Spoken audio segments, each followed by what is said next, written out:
Eles foram egoístas ou têm razão? Estou falando dos 5 clubes que se posicionaram contra todos os outros e fecharam os olhos para as dificuldades que os times do Sul vão sofrer ao voltar a jogar futebol. Eles alegam ter uma razão no mínimo razoável para que fosse evitado a paralisação do Campeonato Brasileiro Série A. Crise no Vasco da Gama que pode gerar a falência do clube. Após a empresa 777, que é a SAF do Cruz Maltino, sofreu um duro golpe, eles avisam que isso é inadmissível e deixa o destino do gigante da colina em aberto, podendo vender tudo e desistir do clube. Gabigol é o melhor jogador do mundo quando se trata de polêmica, e dessa vez ele foi fotografado com a camisa do Corinthians, que é um rival direto do Flamengo. Será que ele quer deixar o clube carioca e por isso ele tá fazendo essa forcinha? Essas e outras informações você só tem aqui no Futezinho de Cria. Se inscreve no canal, aproveita e compartilha para aquele amigo que gosta de se manter muito bem informado sobre as notícias do mundo do futebol. Vamos pro vídeo. Começaremos com a notícia de que o goleiro Cássio se despediu do Corinthians e agora será o novo reforço do Cruzeiro. Já conversou diretamente com a direção do clube, que tentou convencê-lo do contrário, mas parece que o Paredão não se sente mais valorizado o suficiente no Timão, onde ele é ídolo, e por isso ele acha que merecia mais respeito.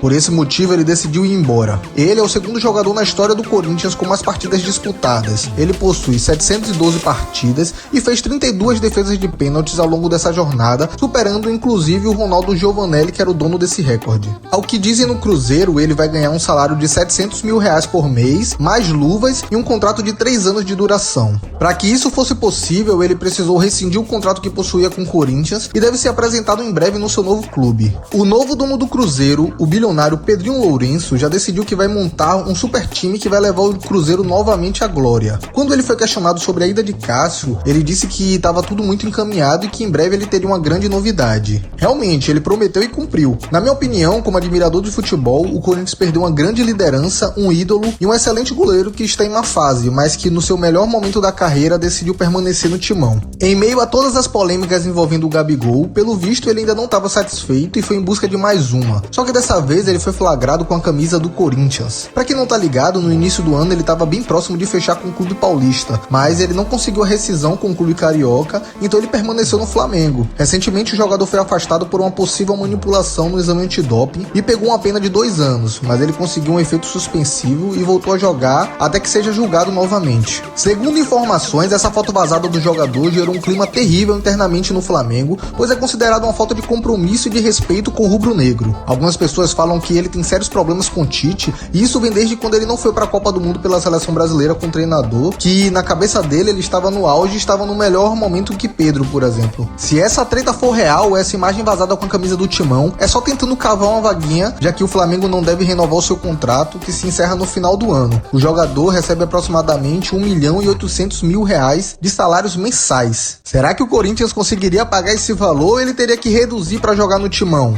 Em nota, a assessoria de Gabigol afirmou o seguinte, abre aspas, Gabriel estava na casa dele em um momento de folga celebrando a vitória na Libertadores. Ele estava com amigos e membros do Flamengo que também são seus amigos. A foto não é verdadeira, fecha aspas. Porém, logo depois dessa nota, o Flamengo rebateu e afirmou que apesar dele estar realmente em casa, a imagem é verdadeira. Agora se criou um clima insustentável. Eu, inclusive, não duvido que ele saia agora antes de completar 7 jogos pelo Campeonato Brasileiro e procure um outro clube, aproveitando que é a segunda janela de transferência. A princípio, é claro que não passaria barato, muita gente cobrou nas redes sociais de que o Flamengo mandasse embora, de que o Flamengo punisse, mas o Flamengo soltou uma nota e afirma o seguinte, o Clube de Regatas Flamengo informa que após reunião com o vice-presidente de futebol, Marcos Braz, e demais diretores do departamento, o atleta Gabriel Barbosa foi multado e comunicado pelo dirigente de que ele não usará mais a camisa 10 rubro-negra nas competições possíveis de alteração na numeração. Depois de toda essa polêmica, olha só o que Gabigol disse, abre aspas, naquele dia, 12/11/2022, depois de ter sentido as maiores emoções da minha vida com as glórias expressivas conquistadas pelo Flamengo, o clube me presenteou com uma camisa muito especial, a 10, simplesmente um manto usado por nosso maior ídolo, o Zico. Confesso que senti uma certa insegurança, pois junto com aquela camisa vinha também um grande peso de responsabilidade. No Flamengo encontrei minha melhor versão e vivo o melhor ciclo da minha carreira. Sou fascinado por ganhar títulos e sempre expressei isso no excesso de vontade dentro de campo, que muitas vezes é interpretado de forma errada. O Flamengo me proporcionou ganhar muitos títulos, 2 Libertadores, 2 Brasileiros, uma Copa do Brasil, uma Recopa Sul-Americana, 2 Supercopas do Brasil e 4 Cariocas. E viver esses momentos mágicos com a nação e ser escolhido pela maior torcida da América, isso sim é o verdadeiro significado da palavra felicidade. Nesses mais de 5 anos de alegrias e algumas tristezas, sempre tive uma certeza, a do meu amor por esse clube e a do amor pela nação rubro-negra. Hoje eu fui comunicado pelos diretores do Flamengo que não vestirei mais a 10. Cabe a mim aceitar e respeitar o comando do clube, mas isso jamais vai apagar a história que construí com meus companheiros de equipe. Aceito a próxima camisa e vou dar a vida em campo pelo Mengão até o fim da nossa história. Te amo, Flamengo. Fecha aspas. Você acha que foi uma punição muito leve ou muito pesada? Você acha que merecia a punição ou que isso é besteira e dá pra passar batido? Coloca nos comentários. Acredite se quiser, mas na Inglaterra está sendo discutido seriamente o fim do árbitro de vídeo.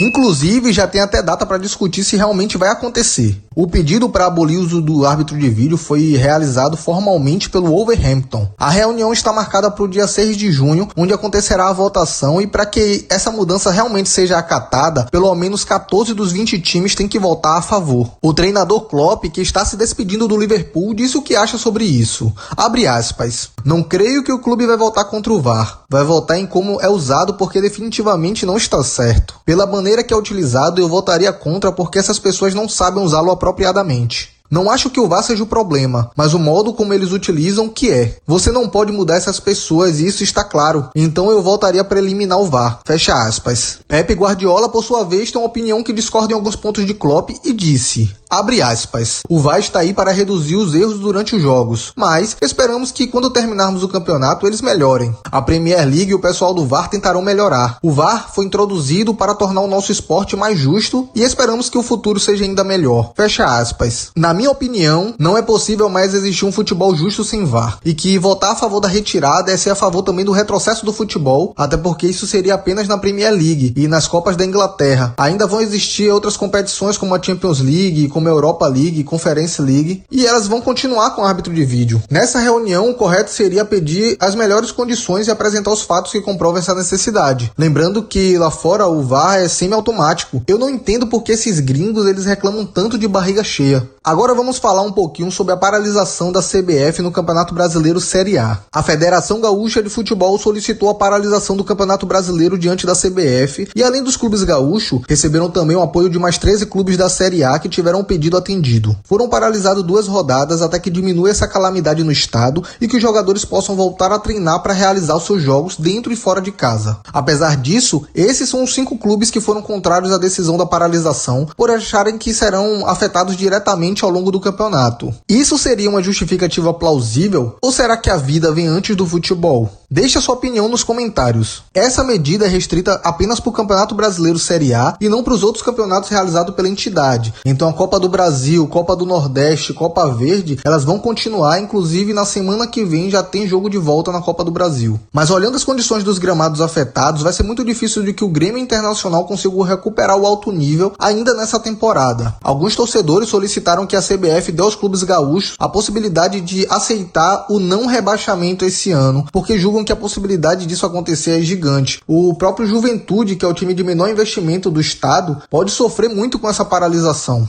Em nota, a CBF disse o seguinte, abre aspas, nos últimos dias o Brasil se viu radicalmente afetado por uma tragédia ambiental sem precedentes na história, que impactou diretamente no estado do Rio Grande do Sul e por consequência o futebol praticado no Brasil. Nesse sentido, não se pode olvidar que o esporte e a sociedade caminham lado a lado, não podendo separar ainda mais em um momento tão difícil para a população brasileira. Desse modo, após consultar os 20 clubes participantes da Série A do Campeonato Brasileiro e receber o pedido de 15 clubes pela suspensão da competição até o dia 27 de maio, a CBF reitera o compromisso público assumido com a transparência e diálogo pela atual gestão e suspende as rodadas 7 e 8 do certame. Fecha aspas. E você, caro espectador, é a favor ou contra a paralisação do futebol brasileiro? Deixa nos comentários. O Vasco da Gama pode declarar falência se a 777, que é a empresa dona dos 70% dos direitos econômicos, reassumir o comando da equipe aqui no Brasil. Para você que não faz ideia do que está acontecendo, eu explico. O Vasco foi adquirido pela empresa americana 777, só que existem relatos de que quase ninguém tem acesso a esse contrato de aquisição e que várias pessoas leram pedaços do contrato separadamente